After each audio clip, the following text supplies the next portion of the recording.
This is Van Electric Ghost, and we're live on the air with Dylan Hodge.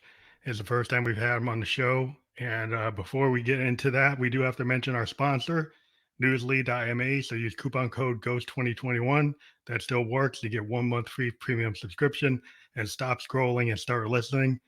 Newsly actually takes a video podcast or any kind of video and translates it to audio so people can listen to it and stop scrolling and start listening. So use coupon code GHOST2021, get 1 month free premium subscription so you can try that out. So, Dylan, how are you tonight? Man, I am. I'm good tonight. How are you doing, dude? You doing all right? Well, I had a busy day on my day job, but my passion is always doing like my music or podcasting. So I'm always like waiting to get through the day so I can get to my podcast. Dude, So that's how it works, though, man. I have a day job as well as doing the podcast, and it's sometimes it's a grind, and it's sometimes it's depressing, sometimes it's just anger, but it's cool that you have something to slow down that anxiety is doing a podcast because I know that's what I do. So, yeah, man, I, yeah, I understand the frustration and long days that they happen and they're going to continue to happen. yeah, because I'm a kind of a nerdy IT guy, and I get caught up in software design, and then it gets me in my head. This kind of clears my head, and I'm getting able to get into art and talk to people. And so, one of the first questions I'm going to ask you, because I usually ask like musicians, like, when do you get into music? So I'm going to ask a podcaster, when did you find out about podcasting, and then when did you realize that you could actually do it?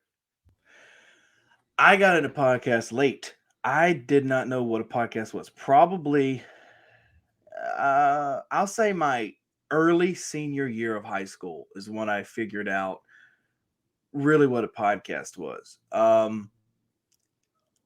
And that kind of morphed into me doing a podcast the year after I graduated. So you mentioned you started at 16, as we were chatting earlier. I Yes, started a year. I started a 2016. year behind you. I started in 17. Oh, wow. So I started that because I'm a music nerd. I'm a movie nerd. I'm just an all around nerd and want to know everything about everything that I love. So I love Howard Stern. I love, you know, Bobby Bones, all those types of big radio personalities I enjoyed, but there's really no college around me within the mile radius that I wanted to travel to do radio TV. So it's like, I don't think you really need a broadcasting degree. It would help. So let's just start a podcast. And that's where the podcast kind of grew from, was just being curious. Well, I think that's really cool because, like, I got into it. Like, my story was I'm a musician, and this guy who was running a podcast on a different platform that's gone now called Spearman, he found my SoundCloud and he said, "Hey, you got all these songs on SoundCloud. Let me interview you because I'm like a DJ out of New York, and I'm Okay. doing podcasts because I want to try it out." And I said, "What's a podcast?" Like, I didn't know. I said, "What's this?" I'm a musician. What's this? He said, "Well, it's kind of like a radio show." And I said, "Okay." So I came on his show, and then suddenly he interviewed me with like 5 episodes in a row because he was so interested in what I was doing. And then I said, well, Mm. maybe I should do the same thing. I should go talk to musicians. And I started doing what he was doing with other people. And that's how I got into it back in 2016.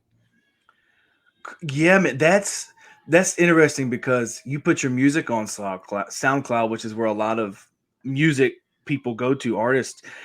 I started the podcast on SoundCloud, and I morphed into. We were there a couple of years because we were getting. I mean, SoundCloud's a great Kickstarter for anything. So Yeah. we were getting, dude, we were getting killer numbers, killer numbers. Yeah. And Yeah. then I got an offer from Anchor, and they Yep. said, "Hey man, bring your podcast over here.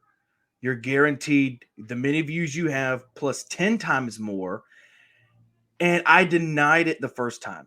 I was like, "No, I'm okay where I'm at," because SoundCloud, it's just like Anchor. It's just a broadcasting Yeah. platform. You can put it everywhere: Spotify, Apple Podcast, Yeah. all that. Yeah. So we were already on there. So I didn't really think Yeah. twice Why, about it. why you go to another one? Yeah. Right. What's the purpose? And then they were like, "Hey man, we'll sponsor you times two." will give you twice the sponsorship. And I go, because I didn't have any personal sponsors, podcast Hmm. sponsors, anything doing SoundCloud. So I was making $0. And Yeah. once they said we're going to throw some sponsors in there, I said, okay, you got a deal. And we've been there maybe 2019, 2020, something like that. So 2 or 3 years we've been there, and yeah, man, That's really cool. it's still thriving, it's still going. Yeah, I got it on the platform because Spearman kind of went away. So Spearman is where and it actually was really cool is the guys at Spearman. I was doing all these international calls with bands in Germany and Australia. And then suddenly the app couldn't do it. It couldn't do the international anymore. And I'm like, what's going on? And they said, hey, we can't do it, but this Anchor FM can do it. I was like, you guys are cool. You're actually telling me a competing system that works. And you honest that yours can't do it. And I said, well, that's pretty cool that they actually told me. You And then know, it went to I enjoy. I'm not trying to interrupt you, man. I enjoy that a business. You know the real businessmen, businesswomen, if they say, "Look, we're not the best touch for you. Go over here," because you yeah, see that a lot of times in like the music industry. I mean, you mentioned you were radio DJ and all that. It's crazy to see that some of these record companies back in the 70s or the 80s where they were just pumping out records, even if like if Aerosmith wasn't doing good, there's 2 3 4 albums in, the record company's like, I don't want nobody else to touch these because they're mine, so yeah, that was we're just cool. gonna keep pumping out these You keep albums on float them. for Yeah, but 15 that's hard. years. It's Yeah, hard, well, the but people yeah, go people ahead. don't get those kind of deals anymore unless they Right. build like a crazy Twitter, TikTok, following, and they usually might be kind of one thing. And then if they don't continue that, they get dropped like the old one-hit wonders. You Yeah, know? but now, yeah, now it's like you mentioned, 70s, they'll give you 15 albums even if they sell 1,000 a piece. But now it's like, hey, we're gonna put out an EP first, and if the single doesn't do good, we're gonna drop you like a hot towel. Like And that.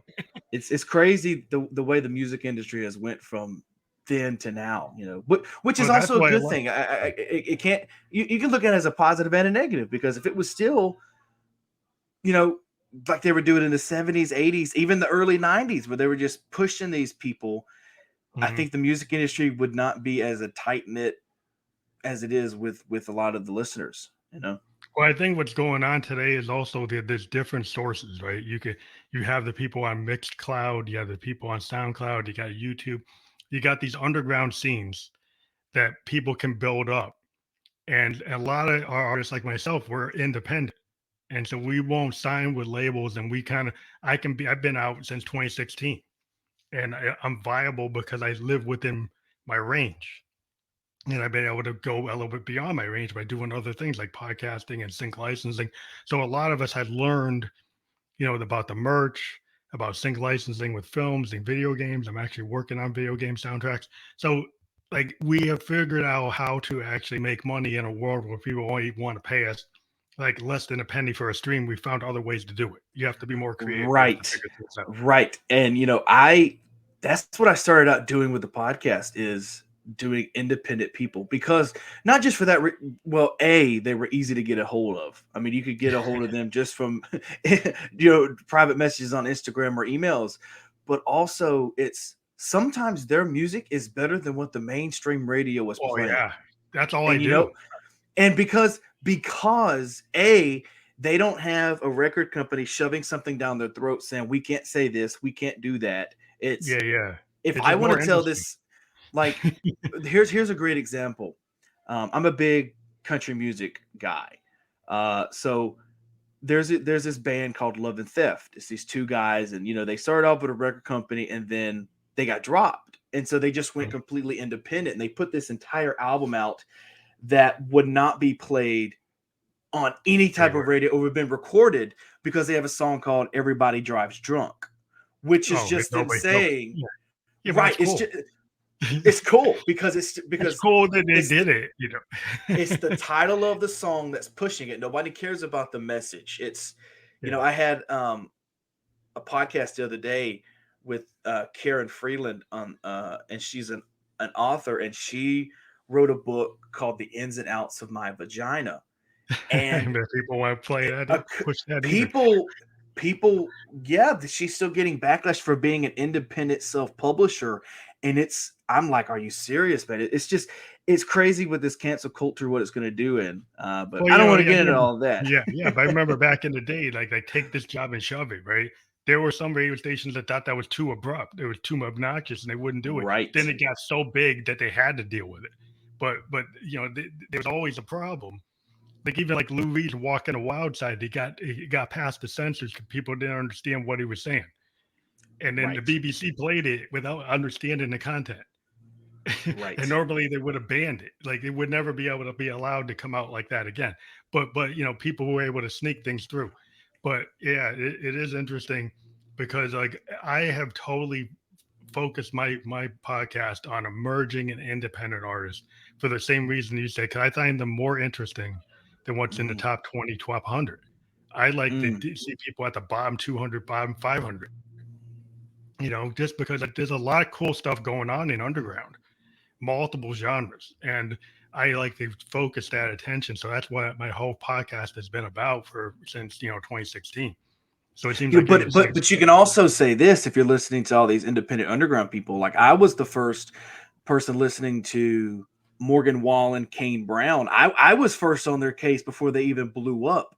And Hmm. now all these people were saying, I've listened to them since they were underground. No, you have not. But but that's the great thing about you're being able to say, wow, I don't know them, but I saw them go from this to Yeah. this Yeah, I've seen quickly. some acts I've talked to actually get big, and I'm like, Absolutely. wow. 'Cause I was dealing with like the soap girls out of South Africa, and I seen these two. Oh, They're twin, well, almost twin sisters, and they're French, but they live in South Africa, and their whole thing is they right. kind of go, they play these like really punk shows, but they hardly wear any clothes, like Wendy O. Williams, and Ah, they have a punk attitude. They do a lot of body ink, a lot of body painting, and then they come out like Joan Jett and the Runaways, super like L7, but it's two twin sisters, and they punk out. And mm, they've been there in Japan. They're all these places. I actually saw them. I started talking to them like 3 years ago before they were super big. And now they're touring like Japan and Germany. They're all over the place. And they've been to Australia.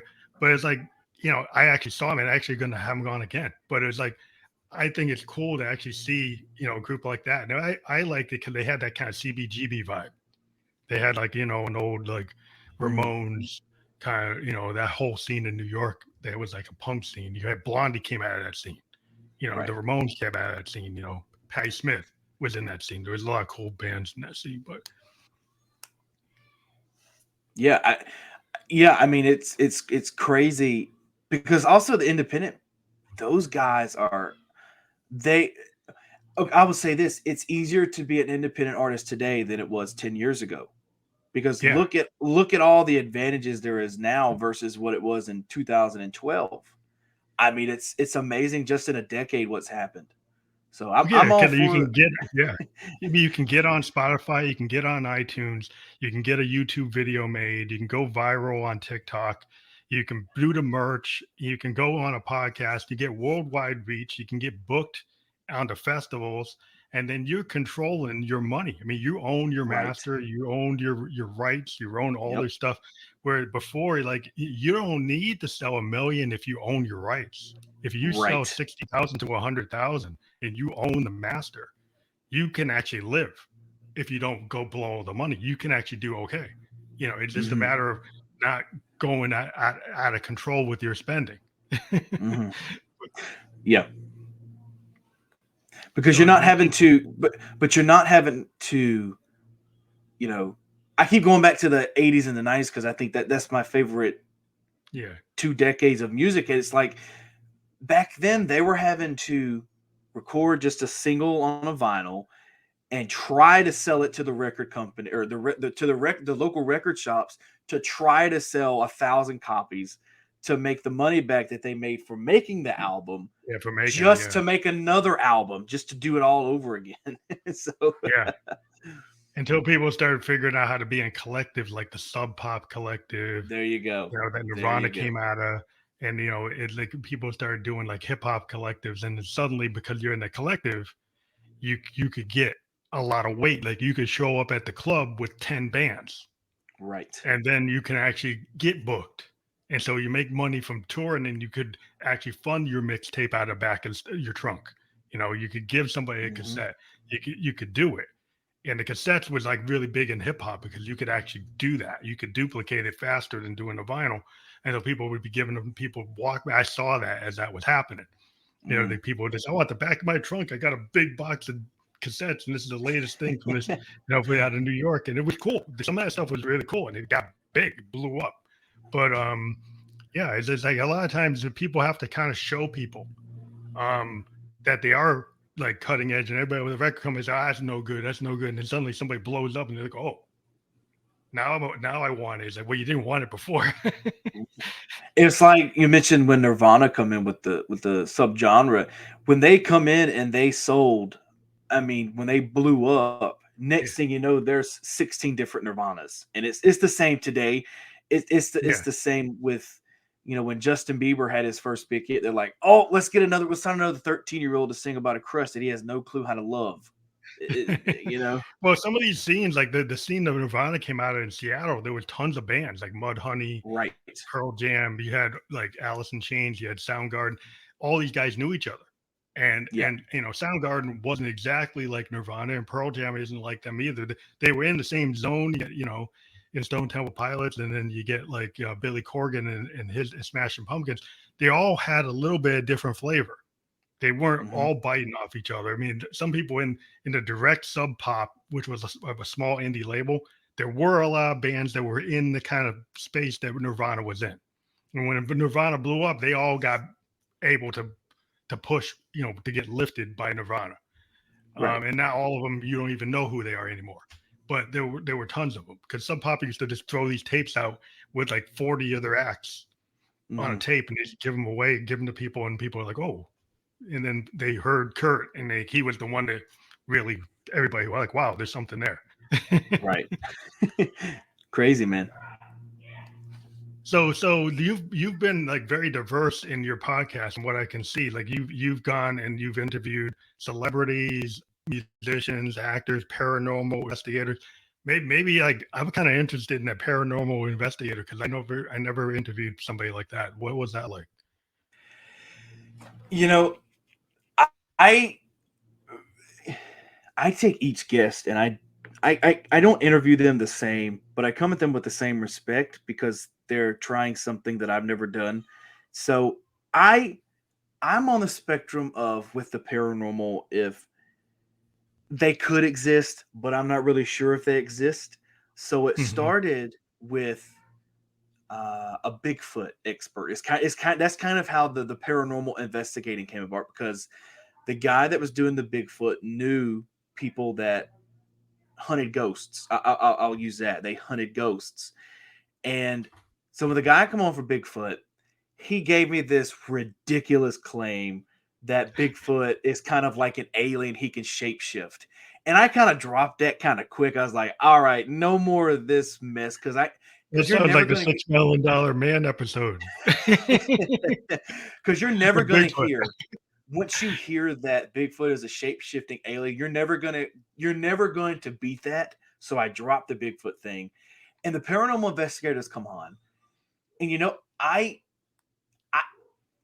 I can't help but believe them. There are some things where you don't know, but Yeah.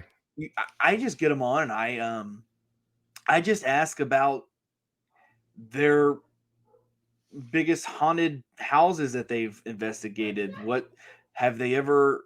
You just ask not dumb questions, Hmm. but you ask them simple questions to help you understand their not going to say lunacy, but their craziness why they do it. Because it's Yeah, but I've been like drawn to them when I see them on TLC or Discovery or whatever channels they're right. on And that's because it's that's like where it started.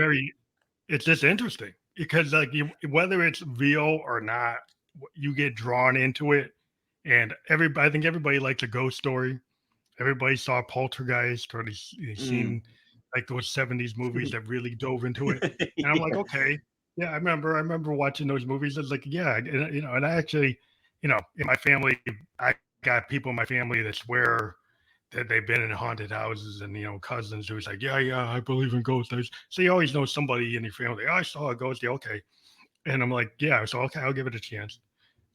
Well, I was just intrigued because I was watching like Ghost Adventures and all that on TV, Ghost Hunters and all that on TV. So I was just intrigued that way. But here lately, I recorded a podcast that's coming out on Halloween Day.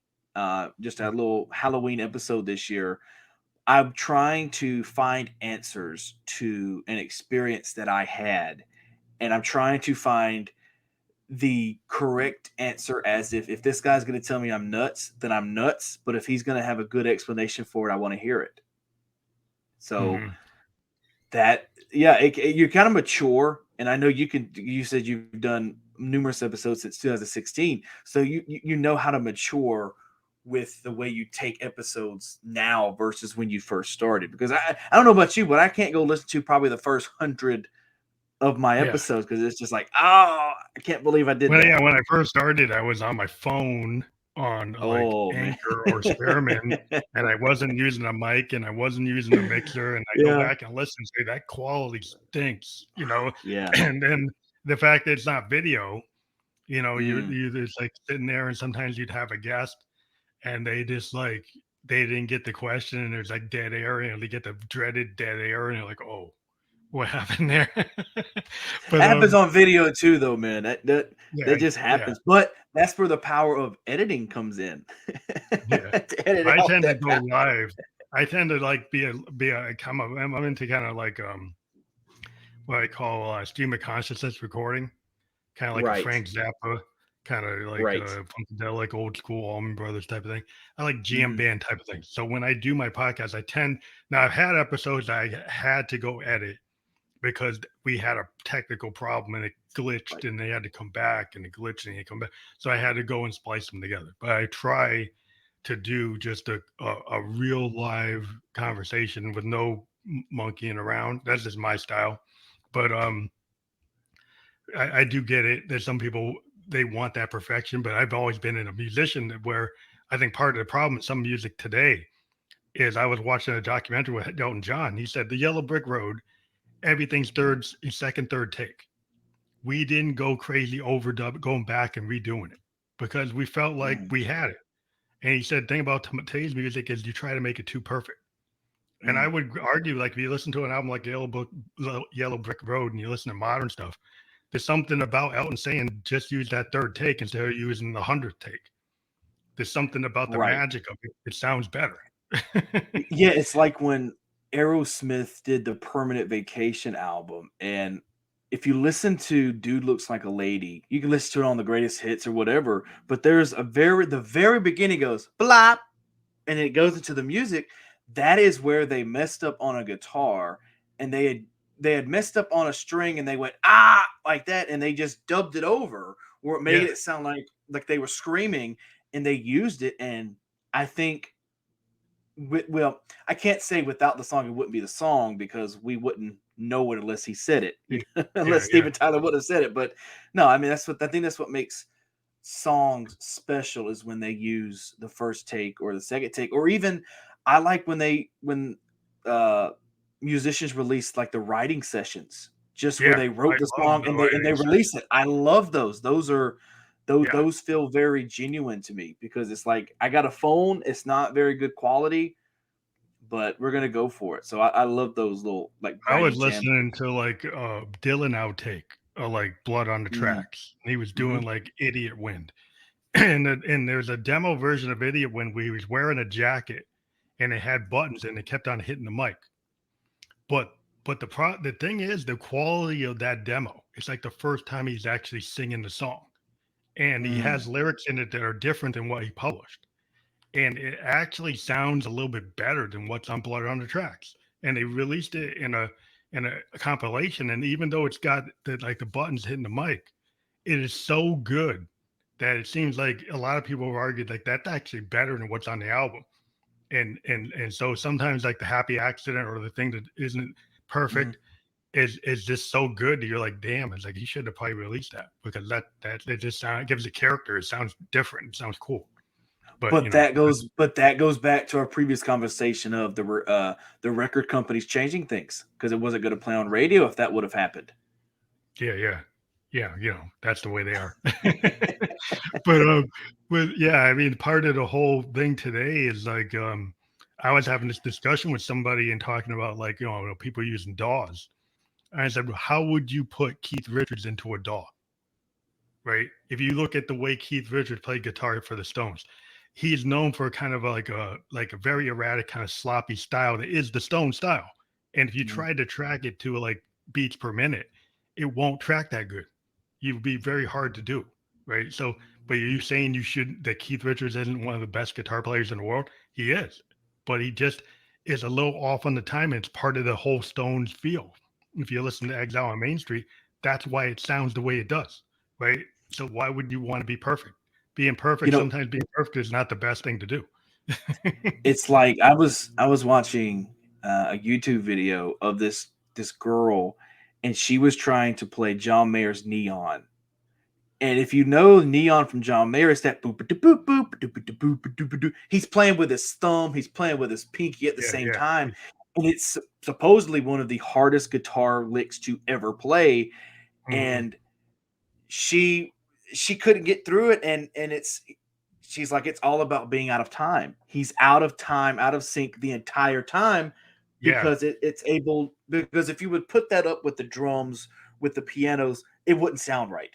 So if you yeah, have the pianos come in 3 seconds later before the guitar part, then it sounds completely like Neon. yeah, yeah. I don't have that mind. I don't have that musical mind to think, oh, what Think if we like just that. put this 6 beats ahead? Ain't no way. Ain't no way. I Yeah, just yeah, enjoy music. But yeah. it's But I crazy to think, think that there's people's minds that think like that. It's yeah, crazy. well, you think about like guys like Keith, and if you think of a guy like Keith Moon, Right. from the Who, I always Hmm. try to tell people like he is not a time drummer.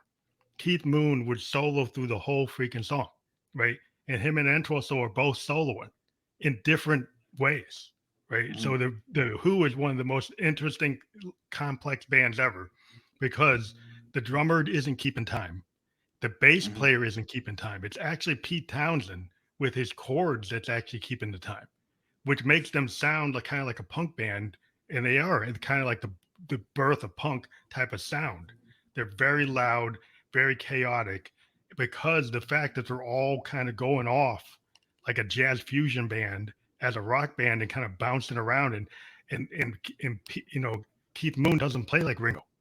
He doesn't play like Bonham. He doesn't actually keep the time like a normal drummer. He's just soloing through the whole damn song. That's not what he did. And I thought that was Hmm. fantastic. And I always try to get drummers say, listen to the Who, listen to this Keith Moon track, try to play like that. Because I love the kind of nature of it that was very much like fusion to me. And I like that type of dynamic because it's chaotic. And I like things that are a little bit off. So, Yeah. but I think it's like kind of similar to what you're saying with John Mayer. What he's doing that's very complex. It's hard to actually play what Keith did because he Hmm. was not like a normal drummer. It's hard to find like, oh, he has so many different variations going on. How are you ever going to match that? You know? Yeah. It's like when Jimi Hendrix, his he was one of those that plays a right-handed a right-handed Left guitar, or left? Yeah, left-handed, yeah. whichever. But yeah, and he's one of those that the greatest guitar player alive today, whoever you want to say, whoever, John Eddie. Mayer, Eddie Van Well, Halen, whoever. I don't think they could go head to head with Jimi Hendrix. That no, the guy problem with was Hendrix did amazing. some of the things like what Mayer's doing. He used his thumb Right, and he could right. hold chords and then still solo and have a chord going while he's soloing. So he's playing like a piano. And that's why one of the key things about Hendrixian songs, and Stevie Ray Vaughan was able to figure it out on Voodoo Child. He could figure it out. Some guys can Mhm. figure it, but he still doesn't sound like Hendrix. He sounds like a No, Texas blues guy's interpretation of Hendrix, which isn't bad, but it's not as spacey as what Hendrix would do. right. It's It's like more. We mentioned Mayer, and I'll mention Mayer again. Mayer covered Bold as Love. He could not figure out the guitar solo, but he made it his own guitar solo, making it sound the same, but doing it a different way. But you can compare the two Bold to Love together and realize one is greater than the other because you couldn't figure out that guy's scientific Yeah, equation. his method. Yeah, because Hendrix also did something people didn't realize. He mixed jazz saxophone phrasing into guitar, which some Right. people have to understand that because like if you don't play baritone or alto sax, you wouldn't get it. But somehow he was able to pick like Coltrane like lines and Mm-hmm. throw them into his lines on top of being able to do chords and fingering solos at the same time. And so when you look at the whole picture of it, it's fantastic. That's why not a lot of people can match it because he's coming from like a blues standpoint, like a Mm-hmm. psychedelic standpoint, classical capability, and then this jazz influence from like horns and throwing wind instruments into a guitar. And I think that's the core of anything. Anybody tries something different is when they bring another instrument and actually try to play a guitar like a horn. And Mm-hmm. then when they do that, it becomes significantly different than anybody else because nobody ever thought to do that. Right. Yeah. But that's kind of like the whole. I'm a big, music producer, kind of head thinker in terms of like people's different styles and looking at guys like Davis and Coltrane, Santana and Townsend, Van Halen, anybody who's good. I don't really care where it comes from. I will listen to hip hop. I'll listen to jazz, classical. Anybody that does something that's technically really unique, that kind of drives me as a producer. Say, you know what? Even if you don't like Johnny Cash, the fact that they can make the guitars and the drums sound like a train, that was his Right. thing. That he could do that train sound. That's They the could do whole kind of outlaw right. thing, It's like when he was going the. Yeah, it's like a train. He could, I've never heard that in any other song. I don't think other than Johnny Cash. I may be Cash is the wrong. one that he liked it. He used to make his band go that way. Yeah. Later he got out of it because he's like, well, I did it too many times. So he went into something else. And so he would kind of created that at the beginning. And then later he realized he kind of tapped it out because he did went as far as he could with it. But it's really fantastic. And then went with Rick Rubin when the end of his career, he started doing these Rick Rubin albums, the Cash albums, and those are fantastic. Man, They're as those good as some of the early stuff. I'm not going to say this. They may even be better than some of the early stuff. I Oh mean, yeah, they're really holy, great. because you can look at the 1950s, 1960s and go, music's not for me. That's fine. I happen to like that type of music.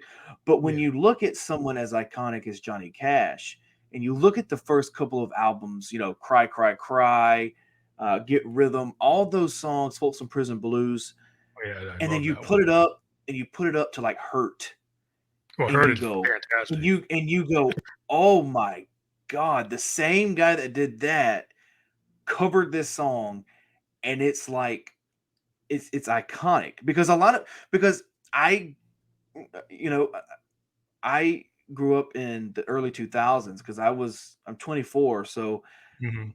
my friends growing up did not listen to the same type of music I did.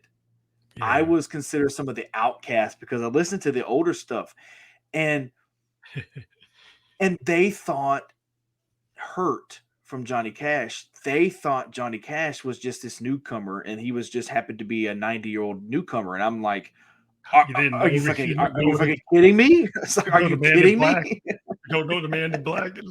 Well, I'm 55. I'm a child of the 70s, so I have a really wide breadth.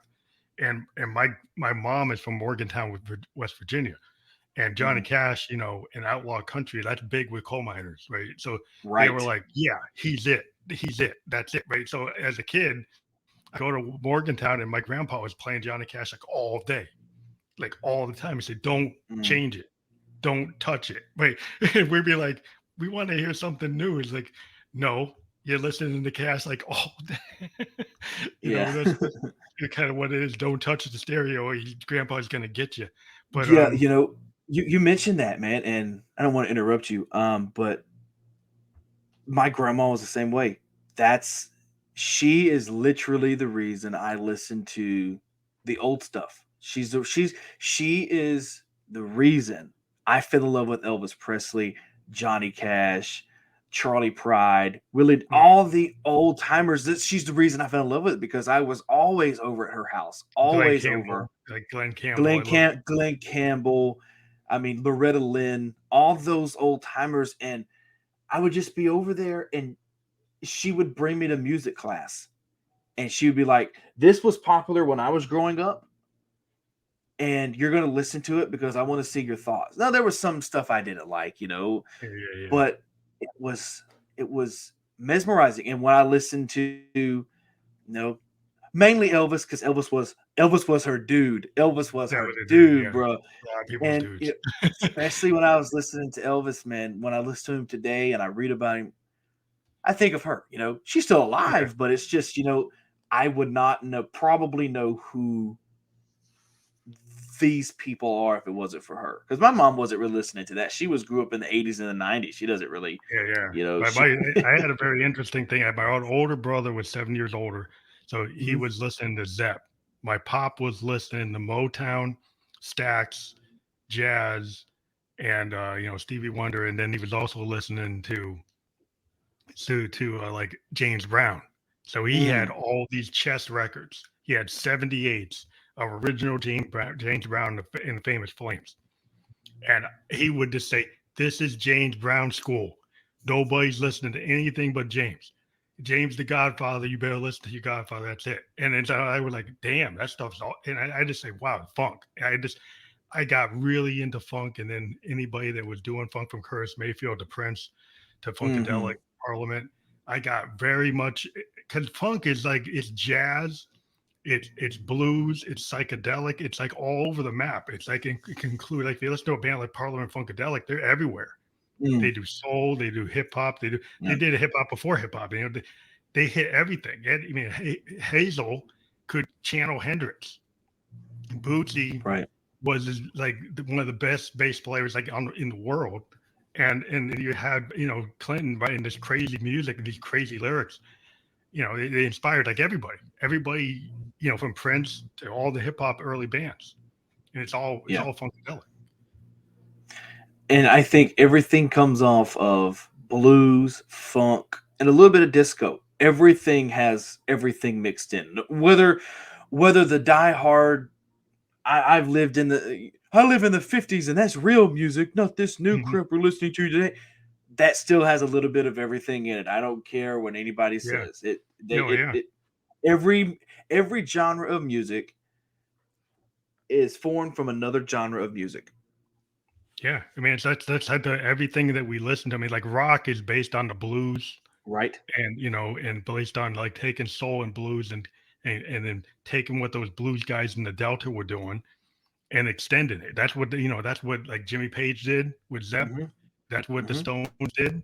Hmm. They all kind of, even the Who, they took a lot of blues and then they kind of rockified it and gave it a punk attitude. Hmm.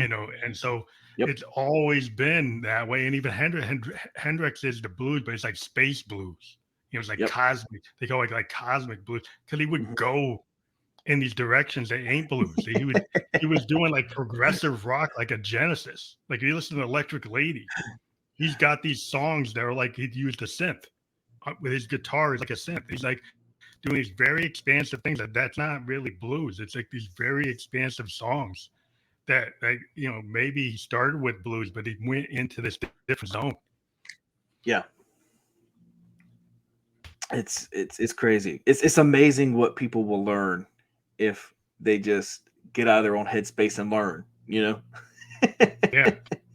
I mean, I think that whole thing, I like talking about people who are willing to try, because I think Mhm, it's you're a cover band, or you clone like the top 10 producers, and everybody thinks they need to use the same splice mhm, and the same 808s and 909s, whatever. They need to use the same things because that's what makes a hit. And you get the guy that will be like the Brian Eno or the Bowie, or somebody's going to do something different like a Zappa, right? You get the guy mhm. that says, "I don't care about being popular," and then they still get to be popular, right? Right. Because they Mhm, take the risk of doing something against the grain, and then suddenly that becomes, and then you get tons of clones. But like you get the Freddie Mercury says, "I am going to put out Bohemian Rhapsody, even though the record company don't want me to do it." He went and did a video. and they did not want to Mhm. release that. And he actually made the video. He paid to get it done, and then it got pushed on so many radio TV stations that it forced the single because he Yeah. believed it, and he went and did something that was against what the record company wanted. They said, "Oh, it's too long." Yeah. But I mean, you get the same thing with the Eagles with like Hotel California. That's too long. But look at that song. Look at it. Yeah. If it was up to the record company, they wouldn't have put it out. Yeah. And then MTV kind of came in after that, like with I know Thriller from Michael Jackson. That's like a 14-minute video, a 14 Yeah, they minute mini forced it. movie, Yeah, and they they forced it. just they forcing it. They're like, fine, radio's not going to play a 14-minute song. Well, shit, we're going to play a 14-minute video. Here you go. Yeah, I mean, people today are still back in this idea that you can't have these long songs. So everything's like 2 minutes and 30 seconds. And they forget the songs from like Yes and Genesis and Styx and all these bands. These songs are more than 2 minutes. They're 5, 6, 7 minutes. Stairway to Heaven. Well, How long? it's also because today I'm still like, man, this song's 5 minutes. They could have ended it a couple minutes ago because we're just so immersed in social media. We're so short-minded and so short-brained nowadays that it's kind of hard to put out an 8-minute song because I know even with albums, I used to be a giant album fan, but if it's not my favorite artist putting an album out, I'm probably not going to listen to it. I'm not even going to check it out. I mean, it's just Yeah. there's just so much to attract our minds now that it's kind of hard to I don't think music will ever die out, but I think the vast pace of how we put music out is going to die out. Like I don't think here in the next few years, I don't think there's going to be many albums. I don't think there's going to be what it should be is an artist puts out 1, 2, maybe 3 or 4 songs every 3 or 4 months, and you could pick from there because just because I mean it's just where the society is just it's not like it was years ago. It's not like they were Yeah. thirsting Well, the for thing is, music. it's really interesting. Like in the rock world, in the top 10 world, that's the truth. But if you actually check in the hip hop world, people actually are putting out concept albums like Kendrick Lamar and Tyler the Creator Right. and people like Earl Sweatshirt. They get people to listen to the whole record, Mhm. right?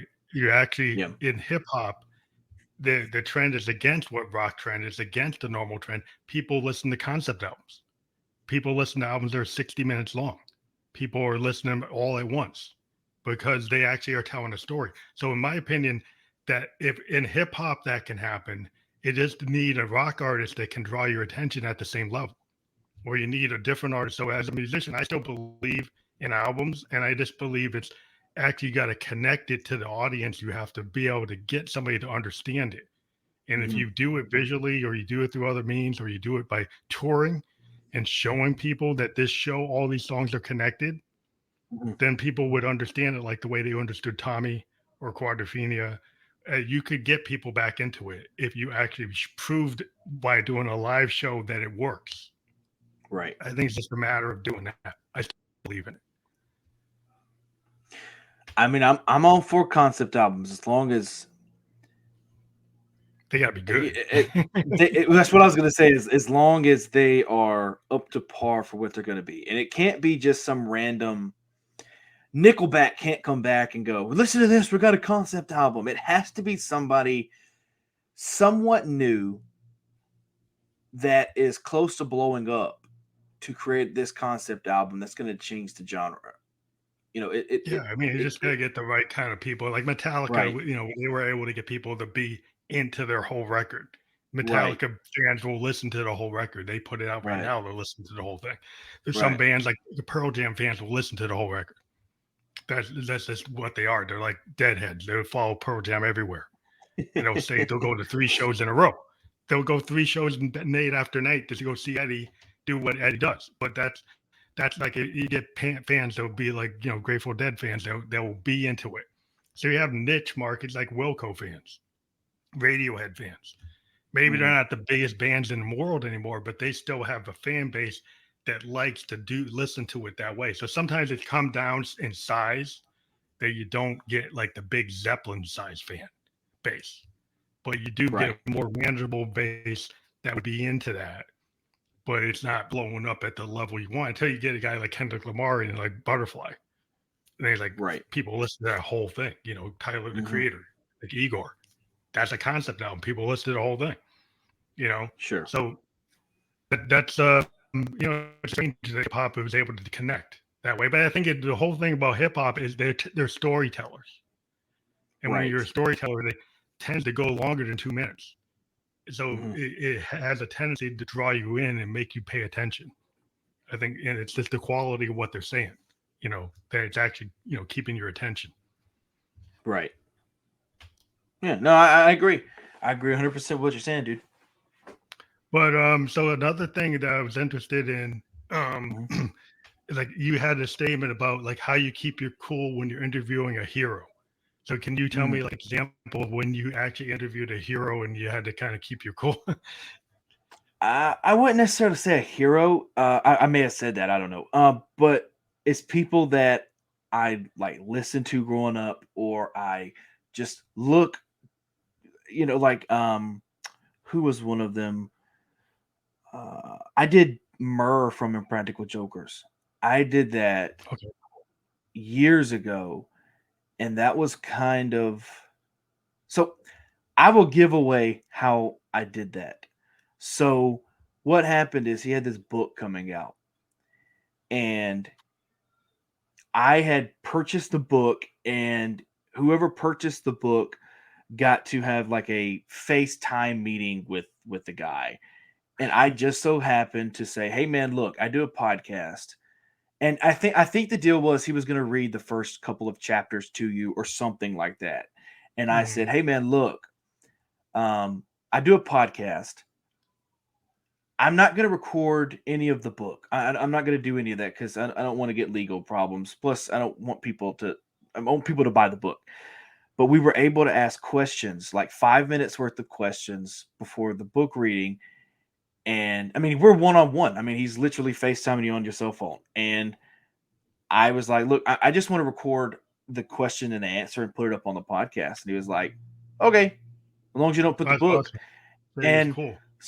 it was cool. That's how it happened. And then, like um, Jason Marsden, who is a dear friend of mine, I talk to him sometimes on a weekly basis.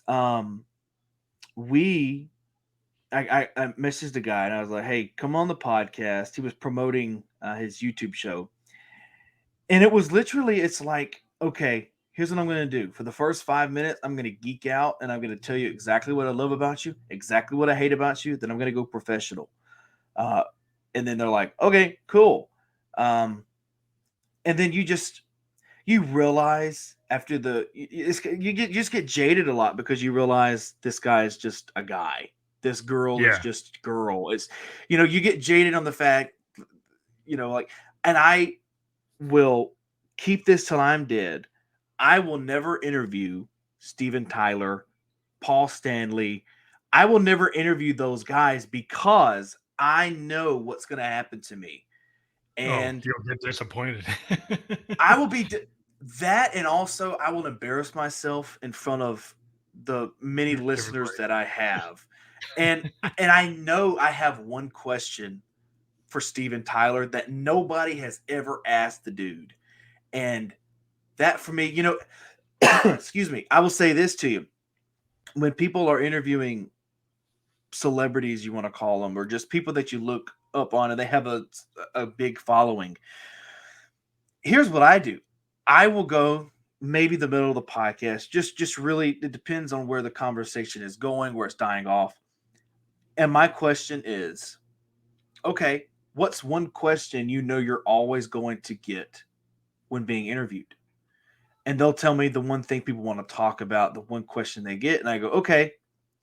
Second part of the question, tell me what you never get asked and something you want to get asked and never talk about. Like, Oh, do wow. you get Yeah. pissed when nobody asks how your day is going, or nobody really cares about how you grew up in the business? And then it's kind of like, damn, it throws it for a loop. And it's like, now you have them now you have them by the belt loop. Now you've got them going. And it's all about, interviewing heroes, whoever. Like I said, I treat them like people, and I don't pre-write my questions. If you if Yeah. anybody pre-writes their question, fine with me. It's just not how I roll because I know I'm going to be stuck on the paper, looking at the notebook, saying, "Okay, cool. When can I Yeah, I go like to the that next kind. question?" Instead of listening to the answer that he gave me or she gave me, and follow that up with a question based on the answer that they gave me. And Yeah, I think that's the best way. It's a better I think dynamic. it's the best way. It's the best way. So give me, you just I act like I'm in their shoes. Do I want somebody to constantly go, dude, I love your podcast so much. Oh my god, I can't believe. Sure, you do for a little bit because everybody wants that. Everybody wants that recognition, but you don't want it the full hour you talk. No, You no. know, I mean, what I like to do is try to get into like a behind the music kind of right? interview. I don't want to Exactly, talk to an artist, any artist, exactly. about like their social issues, like they have drug problems, romance. No, I want to Yeah. know how you actually create a song. Like, how do you do it? Like stream of consciousness? Do you take a voice memo? What do you do? What's your process? Right? Well, How? I will take it to another level. I will take it to another level. I want to know. I don't care how well, I do care how a song was created, but I don't want to know the same thing you've told 60 other interviewers because Mm, I know the answer to it. And if I know the answer to it, I'm sure your fans know the same exact answer to it. So why are they going to spend an hour with me and mhm. listen to it when they know that they've already heard the same questions answered 50 times and they just because you know that celebrity has been asked those questions and they just try to rearrange the words to make it sound not so memorized. Yeah, I think what a lot of people what I try to get at is like, is it a personal story in the Right. kind of subconscious? I try to get at it from like a musician's point of view because I like people who think of music like paintings, right? So the Mhm. idea of a sound painting is a concept that George Martin talked about with the Beatles. They said I could have recorded them like they sounded like in Berlin, or I could use the studio like an instrument. So when Right. I use the studio like an instrument, I can do things in the studio I can't do live. So then, Rubber Soul and Sergeant Pepper's, they sound the way they do because like he took techniques that he did doing Peter Sellers comedy albums, using Right. tape loops, orchestras, all kinds of effects, and he applied that to a rock band. And actually, the Beatles knew what George Martin had done on the Peter Sellers comedy records. And so they said, what if we took those techniques and use them as a way to actually use the studio as an instrument? And it's like thinking like Monet instead of just recording straight. And then I kind of Right. give somebody an example like that. So how do you think in those terms? And I don't think most people would come at somebody that way. Most people would just act, how did you do it? What was Right. it about your girlfriend? Was it about your husband? It's like I come at it Yeah. from a kind of existential kind of idea. Like, is it a sound painting? Is it like a stream of consciousness? Or was it coming from Right. that kind of Right. space? It's like when Kiss did Kiss Alive and they were dying, man. They were dying as a band. They weren't selling, they couldn't do anything, but they went Yeah. to the studio and they said, "Okay, let's add some fake cheers in. Who cares? Nobody's going to know. They weren't there." And they took off. And they took the studio for granted the best way possible. They worked their magic and Kiss is Kiss today because of Kiss Alive. And it's just they were not and I look at people that and I know all artists crank the audience up during like live studio albums or something. I Yeah, they know they push do it. that. Oh yeah, they do I that. I don't I don't feel that's genuine, but who am I to say? Well, Pete Townsend is famous for doing overdubs on Live at Leeds. Like Yeah. it's supposed to be the Who's best live album. Then Pete actually admits it's not all live. I actually didn't like what I did, and I overdubbed the solos, or I went Hmm. and had Roger redo the vocals. Hmm. So it's not a pure live album, but it's Yeah. considered like one of the Who's best live albums. But it's not Right. really live because Right. he's a perfectionist and he couldn't stand leaving it the way it was, so he Hmm. went in and changed it. Hmm. Right. But typical Pete Townsend, I mean, I love him, but he has a tendency to kind of do that. But that's his style. That's just the way he is. You just have to Yeah, love him. man. Absolutely. But I think it's really cool in terms of like how you are able to get all these different types of people on a show, because a lot of people try to pigeonhole you. I don't know if you know, but like musicians, they try to throw us in a genre. Say, hey, Hmm. you're electronic, or you're trance, or you're trap. Hmm. But because you're doing like a very varied show, do you ever like get people who want to say, well, what's your real core genre? But you're kind of like doing whatever you want to do, right? No, I don't get people because when I go at them, I say the podcast is entertainment centric. So they Okay. know either way, it's all entertainment, no matter what it is. But no, I mean, I had people email and ask, hey, man, why don't you go back to your roots of music? And I do at some points, but also you have to look at the numbers. If the musical guests aren't doing as good as an author, a motivational speaker, paranormal Mm. investigators, whatever you have, you're going to stick with the one that's getting the most numbers while throwing in a little bit of sprinkle of the older stuff as well that you used to do. It's just you learn. And I was just throwing all these artists on one after another. And then I just kind of got burned out. And I said, I got to do something different. And one of my heroes, Chris Jericho, he was like, hey, man, I love music, but guess what? I'm also a wrestler. I'm also all this interested in all these different things. So I'm going to put it in my podcast. And I just kind of stole his idea and put it in mine. Well, that's what I've actually kind of opened up to talking to influencers, actors, Mm-hmm. painters, vocal coaches, SEO experts. Because then I said, well, you know what? If I talk to an SEO expert, everybody needs that to kind of get bigger, right? So that's not a bad Right. thing.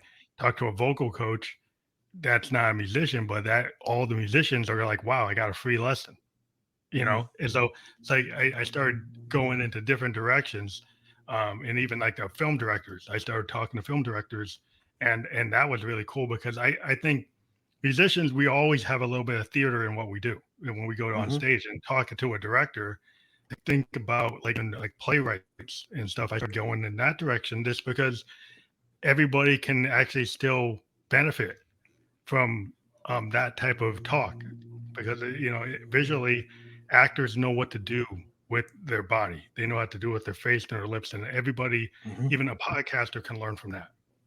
Mm-hmm. How do you project Yep. yourself? And then Yep. having a director or an actor come on, and that's a really good thing to talk about. Like, how do you Yep. actually do that craft? Absolutely. And that's what I'm dying to know. I'm curious about everything, and I just want to know pretty much behind the scenes of how stuff works. I I was interested in records or CDs on the back. I don't know. I didn't know who like a Jameson Young was, and I wanted to find out who a Jameson Young was, and that's what I do because those are the guys that, besides the producer and the band's name that's on the record, all those other people help make that album what it is today. So Like I want to give engineers, them yeah, I want to give them talking to. recognition and right. I just want to give everybody recognition and actually know exactly what they do. No, did you ever have a guest that you really tried hard to get and you didn't think you were going to get them, and then you finally got them? Yes, a couple actually. One was let's see, I'm blanking on the name. Officer Clemens from Mr. Rogers' Neighborhood. Oh, wow. That guy, I reluctantly took an interview or so this guy sorry, this guy had come to me and said, "Hey man, I've got this play that I'm doing and there's a podcast connected to it. Can I come on your show and promote it?" And I said, "Sure." And realizing that he had talked to Francois Clemens, and Francois had actually you lent his voice for the podcast. I had just we were just nonchalant chatting in the podcast, and I had just mentioned about Francois, and he was like, "Hey man, I'm going to hook you up with his manager. No promises, but I think we're good." And I basically he introduced me to the manager via email, and I basically sent a 4-paragraph email as to why Francois Clemens was important to me, important to the world, and why it would be great for the podcast. And lo and behold, I was granted 2.5 hours with the guy. We spent 90 minutes chatting, and he's coming on next year. He's got another book coming out, and that was one of them where I was like, "Holy crap, I got it!" And quickly, another one was when I first started out. There's a you know independent artists. I don't know if you know Upchurch. He used to be called Upchurch the Redneck back in the day. But this guy, he was performing at a local show. I don't really know what it's called. And I had been talking to the promoters of the show. I had been talking to the owner of the club, and I was like, "Hey man, look, you think I can get this guy on the show?" And he was like, "No problem. Come Friday. It's already booked." Cool. I've got Upchurch on the podcast. Well, I get there and I go to the guy and I said, "Hey man, I'm here for the interview with Upchurch. What do we do?" And he goes, "Man, you still have to ask his manager. I didn't even get to ask." And I go, "You told me we were all good on the phone 3 days ago. What's happening?" And I go and I say, "Hey, look, man, I do this, and this. Let me interview Upchurch." I said, "I need 5 minutes. That's all I need." And he goes, "Let me go ask him." He come back. He said, "You got 5 minutes. We need to see prepared questions on a piece of paper." And it's later that night after the show. They literally pat me down, look at my backpack, make sure I'm not there to hurt the guy. That's okay. I Yeah. jump, Yeah. I jump in the front seat of the van, Upchurch sitting right directly behind me. So we're talking. Turns out the guy thought I was from a magazine and didn't know what a podcast was. And Upchurch was very familiar. And the podcast is only like 6 minutes long. But me and Upchurch literally talked about 2 hours. And we had his people were knocking on the windows, telling Trying to us get to you to hurry stop. up. He would tell me to stop, and he would hang his head out the window and go, "Hey man, look, I pay you. We're having a great chat. Leave us alone." And I mean, he told me, he was like, "Look, man, I understand you're not here to get anything out of it. You just want a great chat with somebody. Continue recording." And I said, "No." I said, "I'm going to respect your manager's wishes, and I'm going to save the 5 minutes we have." And after that, man, we were cool. And that was one of them that I went in and did not think. I thought I was going to get turned down, but and I learned in this, and I'm sure you learned too. If you get told no, what are they going to? That's just the worst they're going to tell you. They're not going to say no, Yeah. you Yeah. suck, get out of the way. They're just going to tell you no, or they're not going to respond. So reach out to the big, like I reached out to Steve-O from Jackass. I'm a big Yeah. Steve-O Yeah. fan. I reached out to Steve-O. I never got a response, and then I sent it, I don't know, a few months later, and Steve-O actually emailed me back.